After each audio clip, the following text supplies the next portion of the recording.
let's get into partners. 2, 4, 6, 8. You'll be a group of 3. Introduce yourselves to each other.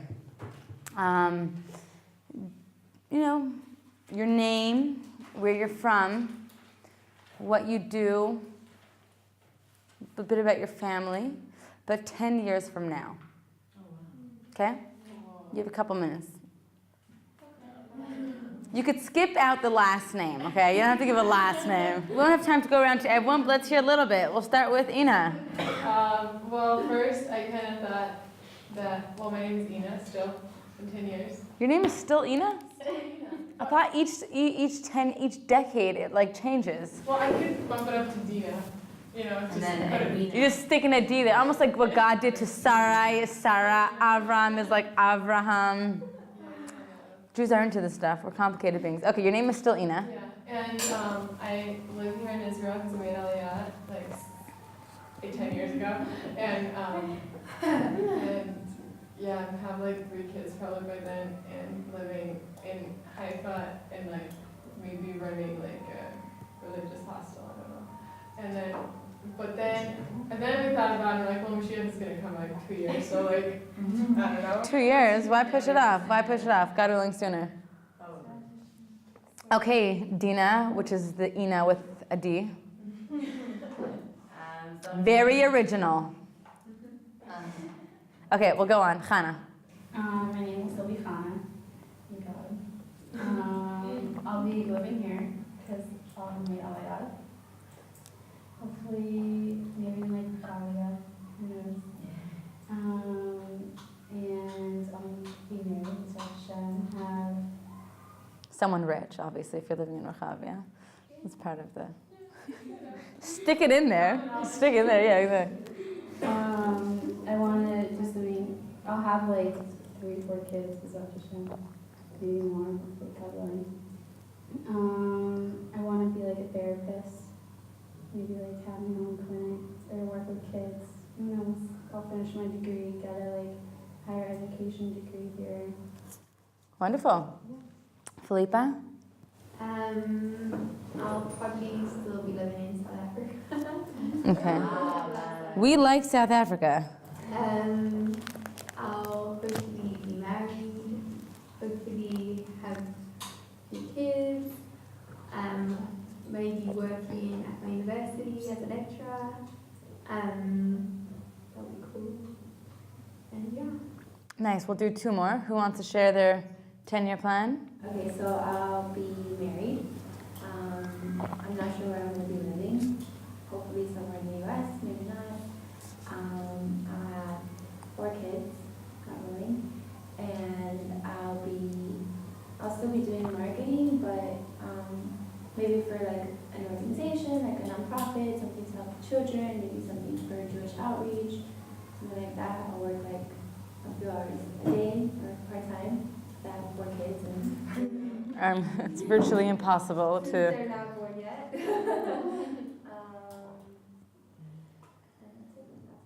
Nice. One more? Yes. So in 10 years, I'll be living in Israel, in Netanya, Rishon LeZion area. I'll be married, and hopefully like 2 kids, 3 at that point, and I'll be a speech therapist here. Wonderful. If I need a speech therapist for any of my children, I'll send them to you. I have to say, I am thoroughly impressed. That was very impressive. You guys all just whipped out your life plan in a minute. That is very impressive. Now that we move past that, let me ask you a question. What do you think is the most important component to be successful? Let's throw out here ideas. What? To be happy. Positivity. Determined. Motivated. You have to have the goal, direction. Goal, direction. Ready. Accommodating if things don't go your way, Easygoing, know how to... Flexible. change your plan as I need. Flexible. So what every single one of you said is true. You need to be motivated, you need to be happy, you need to have positivity, you need to be flexible, right? If you're so rigid, you just won't, life just doesn't work that way. We're going to focus on what Danny said, which is you need to have a goal. You can be happy, You can be positive. You can be flexible. You can be in a good mood. That is all useless if you do not know where you're going. What's that line? If you don't know where you're going, every train is the wrong one, right? I could be like, we're going on a trip. I even packed the bags, and I have my kosher food, and I have my gear. Where are we going? I don't know. Didn't you plan it? It doesn't matter how prepared you are. If you don't have a destination, then all of that planning is not useless. It's nice, and it will get you places. We're talking about being successful human beings. A Harvard researcher in 1979, I'm going to preface this with saying this is a very famous study. I've seen it many times online, and I've seen many people quote it. I was speaking to my Rav once, and he said, you should know that study's not true. So I don't know where he's coming from, and I don't know where all the sources where I got it from are coming from, so I'm laying it out to you to take it or not. But I have to give that preface because I thought it to always be true. It may not, so I need to let you know that. In 1979, Harvard researchers interviewed the graduating class from their MBA program, and they asked the students, what, so you know it, okay, fine, so this may be a lie, okay. I think it's true, I had to say, because this is what I was told, and they asked them, what was your goal coming in? What's your goal? What was your goal being here? They found out that a staggering 84% of the students there didn't have a specific goal. What was my goal? I got into Harvard, dude. Like, that's my goal, right? 84% didn't have a specific goal at all.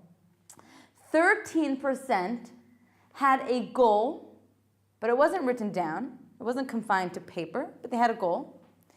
And 3% had a goal that was written down. You should know, Barack Obama, when he was in Harvard, he wrote down, I'm going to be the president of the United States. So 3% had a goal that was written down, 13% had a goal, it wasn't written down, and 84% had no specific goal at all. They followed these students for 10 years. 10 years later, they interviewed them again, and they found out that the 13% who had goals but were not written down, I had a goal, I know what I'm doing, were earning twice as much. They were earning double the salary on average as the other 84%. You're following me? Okay? The 13% were earning double the amount than the other 84% who just had no specific goal. And the 3% who had a specific goal that was written down were earning 10 times as much as the other group. 10 times as much as the other group. We're working today, we'll see how far we get, is on a mission statement. We're going to speak about what a mission statement is. But first, let's just see, why is it important to think about my future? Why is it important to have a mission statement, even though we're not so sure what a mission statement is yet? Why do we think it's important? Yeah. I think it's very hard to work towards something when you don't know where you're going.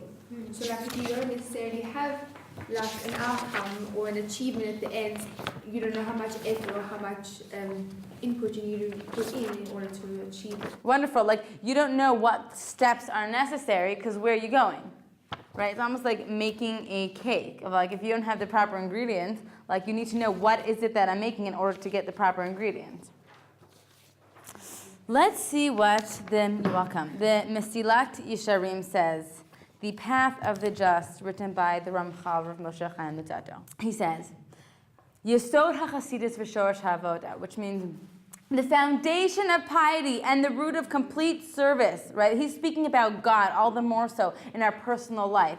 The foundation of it is clarifying and verifying what one's obligation in his world is and where he should place his vision and goals in all his labors throughout his lifetime. What is the foundation, he's saying, to success? Clarify and verify where I'm going. This class is one of my favorite classes. It is literally life-changing. I have sat more than once with girls who are, I mean it when I say I'm very impressed with everyone's answers, but I've sat more than once with girls that, so who are you? Tell me a bit about you. And the response is, you know, I never thought about that. life doesn't just happen, right? As children, at least I thought this as a child, like you just become an adult. I don't know how, I don't know when it happens, but like you become a mom, you become a wife, you know how to cook, you know how to do bills, like you just like your life is planned out. It's not true. Do you know any old people or even your parents who say, I can't believe life turned out this way, right? Or I can't believe this is my life. Raise your hand if you know anyone like that, right? You're pointing to yourself. You're like that? No, you're not older. You're doing it now. You're doing the work now. So we don't, But still, to some extent. Of like, I don't know who I am. No, not I don't know who I am, but like oh my gosh, I'm thinking like a few years back, like a few years ago, if you asked me, I would have never said that. Like what is happening today is what I'd be doing, you know? Like things happen and you're here, and you're like, oh my gosh, that's not what I thought it was gonna be. Is it because you didn't think about it? Like 3 years ago, I would have never thought I would be in seminary. Right, that wasn't part of the plan. How many girls here feel the same way? Okay, we're in good company. So there's one aspect of life throws us surprises, which I liked what you said. You need that flexibility. However, when it comes to achieving a goal, being successful, whether it be in your relationships don't just happen. The divorce rate in America is over 60%. There are great reasons for divorce. Not 60% of marriages have those reasons, right? When someone has a goal in their marriage, when someone has a goal as a parent, what am I doing here as a parent? Then they have what to work towards. Why are we having this class now? Because we do not want to be, and I know personally, an old man who he's in his late 80s and there's not many grandchildren at his bedside. There's not many people coming to visit him. You have to almost sign up a sheet of who's going to take the turn now, right? Why is that? It doesn't just happen that you build those relationships. It takes an investment. It takes where am I going? What am I doing? What relationships do I want to have in my life? It works like that professionally, personally, with God, with really everything. Let's read the second one. Derech Etz Chaim. He says, a person spends much of his life making accountings about his business and his day-to-day life. But why doesn't he take to heart, even for a short time, to think about these extremely fundamental questions? What is he? Why did you come to this world? What does God want from me? Where is all this leading me? This type of questioning, and this is very powerful, this type of questioning is the greatest and strongest cure that one can find in the battle against the Yetzer Hara. Me knowing the answers to these questions is the strongest cure in battling that part of me that wants to make me fall and trip and hurt my knees, right? Though it is easy, it accomplishes a lot. It produces much fruit for one to spend some time every day. He's saying every day. I'm saying do this at least once in your life, or at least once a year, right? Though, every day, free of his other thoughts, to think about these things and asking his heart, what are the virtues that made the great tzaddikim grand beloved by God? He's speaking about the rule is, for a person who doesn't think about these things, will be extremely difficult to achieve success. And a person who does think about these things, bless you, it is very close to him. The wise are constantly thinking about this, and therefore they are successful in all of their actions. Okay, who can summarize what we just said? You know when everyone says that the question, who are you? Who are you? What are you doing here? How do you confront that question? What do you say about yourself to answer that question? Do you speak about the actions that you do? Do you speak about the characteristics that you have? Do you speak about the people that influence you to do great things in the world? How do you answer it? It's a good question. Well, let's ask the Chevra. How do you answer that? I feel like the way you answer it kind of shows a lot about you. Totally. How do we, let's be honest, how do we answer it? I don't think so. I think that someone could be so nervous when they're asked that question, and they'll be like, I don't know. And they'll be like, oh, they're weird. I mean, if you're saying that, this is a lot about this. Assuming that a gun's not to your head and you're having a conversation with your friend who you feel comfortable with. Not like an interview with some important. To me, that question, I have no idea what I would say to that. No clue. I'd just be like, I don't know.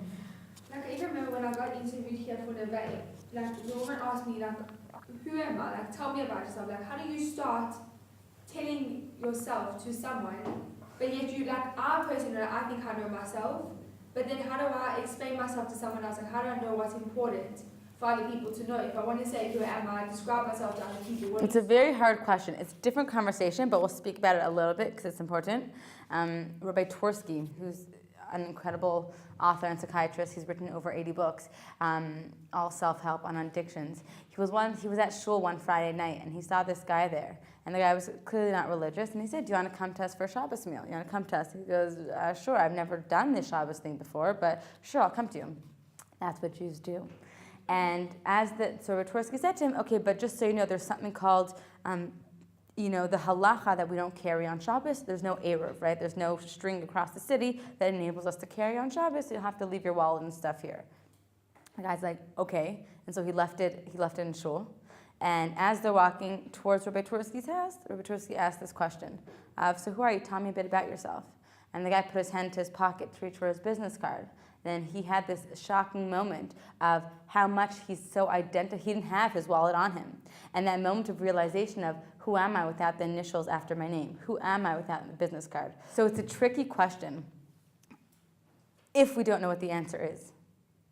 It depends what people are asking. When someone says, so who are you? Tell me about yourself. You can say, well, what do you mean? Do you want to start which hospital I was born in? Right? Like, what does that mean? Tell me about yourself. If people are asking, like, what do? You can say, what I do is this. However, way too often, we totally identify with my job, with my credentials, with what I do, with my last name, with my bank account, with the car that I drive.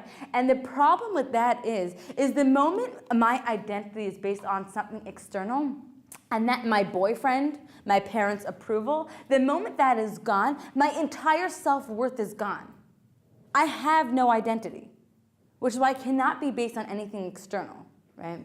Who am I? The answer to that is, so again, it depends the context of like what people actually want from you, but that's things that you do. I remember having a very big realization of this, of how much I was identifying with also what I did when this last year I was looking into master's programs. I wanted to get master's in clinical counseling. Counseling as a degree doesn't exist in Israel. And they had a master's in psychology, but it was in Hebrew, and I really didn't want to break my teeth for the Hebrew. I did it for 4 years. I didn't want to do it again. And I looked into this one program. It was in Hebrew, and it was the degree that I want. It was like an MSW, but it was like 4 days a week, really intensive, 2 years, a lot of money. I'm like, should I do it? Should I not do it? Maybe I should. And then something came up. There was this course in clinical mental health counseling, which is right here on Beit HaTfus, not far from here. It's in English. It's 1 day a week. And it was literally all the courses that I want. Addictions, family counseling, couples therapy, etc. I didn't even take a second look at it. I'm like, it's a certificate from a no-name brand place. I want a degree. And then at a certain point, I was looking, I'm like, maybe I'll get an online degree. So I looked online, and they have this thing called Harvard Extension School, which is, I don't know if you know it. It's like Harvard, but online school. All of a sudden, I'm like, I told my husband, I'm like, honey, I'm going to Harvard. He was like, really? I'm like, yeah, and you have to go to Boston like once a year for like a month. I'm like, I see it now. I was like, and I spoke to them on the phone. I was like all into it. And then I like glanced at what the courses are actually, and had to take the statistics course and all of these courses that I didn't want to do. But I found in the syllabi like 1 or 2 courses of like, yeah, that's exactly what I'm looking for. Like 1 or 2 out of the 15 courses that I have to take. And then I stop. I'm like, oh my gosh. There is this no-name brand place that is giving me everything that I want, the courses that I want. I can afford the tuition. It's 1 day a week, so I don't have to quit my job that I love. It's down the street, and it's everything that I'm looking for. But here I have to break my neck, right? Break my teeth, that's the expression. Break my teeth, right? Money I don't have, time I don't have, courses I don't want to take. Why? So I could have MSW after my name. And I had such an epiphany moment of, I was totally identifying with a degree. It had nothing to do with what I wanted. I'm actually in the course now. I stopped. I didn't do the online thing, but it was very humbling for me to recognize of, what am I identifying with? Am I identifying with people? I can now tell people I have a graduate degree, right? That is totally superficial.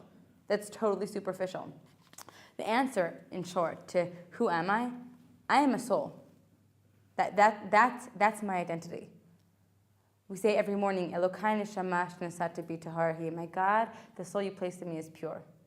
Which means no matter what I did, no matter how low I've sunk into, no one can ever take that from me. My identity is a soul, which means if you don't like this class, I'm sorry you didn't like it. But I'm okay.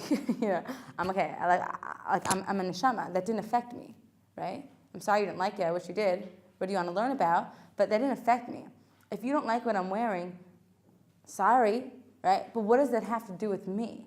And you should ask yourself these questions. If I am so affected when I know that someone doesn't like me, right? There's some people, it's very hard for them if someone doesn't like them. Like, why don't you like me? What did I do wrong? How can I make it better? Why does that bother you so much, right? So my identity needs to be something that no one can take that away from me.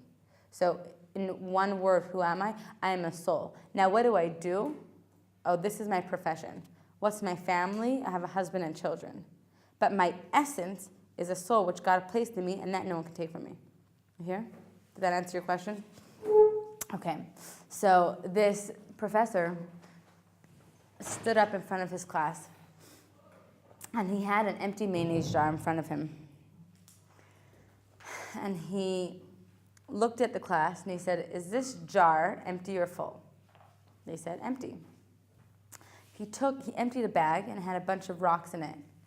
And he put the rocks in the jar, and he said, "Is this jar empty or full?" They said, "It's full."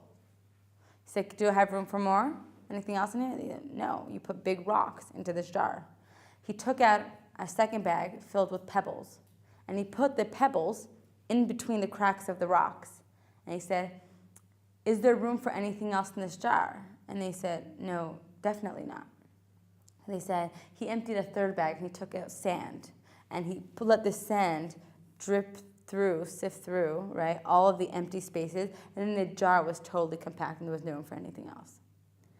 And he looked at his class, and he said, the rocks represent the big things that are important to us: family, God, relationships, right? The pebbles represent the secondary things. My job, my car, etc. And the sand represents everything else, okay? The activities that I do, the hobbies that I have. If I do not consciously put in the big rocks into the jar first, and I just put the sand in, the jar will be filled with sand. I need to put the rocks in first, and then you'll fit the sand in too. Why am I saying this? We're having this class, which is why I'm saying everyone has to be here next class, because this is like, I'm going to try myself, doesn't matter, I'll explain later. But we tend to just live life, it's going to happen. I'm going to find the guy, and I'm going to have the kids, and I'm going to be that good wife, and I'm going to be that good mother, and I'm going to have that good job, right? But we may not realize, we may have our ideals nice, but unless I have my goals, what is important to me, we may be filling our life with sand. And that is how you can have people who are in their 60s, 70s, 80s, or 40s, whatever the age is, saying, how did this happen to me? I had a girl who told me her father always told her, I can't believe this is how my life turned out. She was like her and like one sister, and he's like, I wanted to have boys, right? And like he was just like not impressed with how his life turned out, right?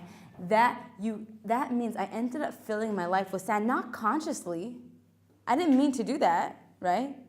This guy comes to a very wise man, and he has a bird in his hands. And he says to him, I have a bird in my hands.